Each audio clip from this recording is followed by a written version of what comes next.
Satreskrim Polresta Malangkota resmi menetapkan Yaimin atau Imam Muslimin sebagai tersangka kasus pornografi pada Selasa, 6 Januari 2026.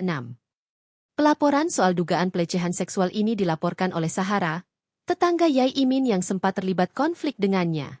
Dalam keterangannya, Kasih Humas Polresta Malangkota, Ibda Yudi Risdianto menuturkan, penetapan tersangka dilakukan setelah penyidik melakukan gelar perkara selama kurang lebih 2,5 jam. Yang mana dari hasil gelar perkara, penyidik menyimpulkan terpenuhinya unsur pidana sehingga status terlapor naik menjadi tersangka. Perkara tersebut tercatat dalam laporan polisi nomor 338/11/2025 dengan sangkaan pelanggaran Undang-Undang nomor 44 tahun 2008 tentang pornografi, ujarnya. Meski telah ditetapkan sebagai tersangka, Imam Muslimin belum dilakukan penahanan.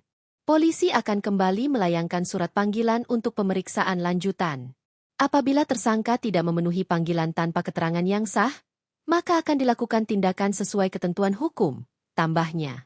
Merespons pelaporannya ini, kubu Sahara melalui kuasa hukumnya, Mohzaki mengapresiasi langkah cepat kepolisian dalam menangani laporan kliennya.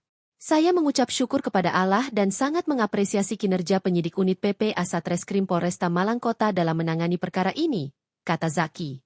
Ia menyatakan pihaknya tidak menutup kemungkinan apabila tersangka ingin menyampaikan permintaan maaf.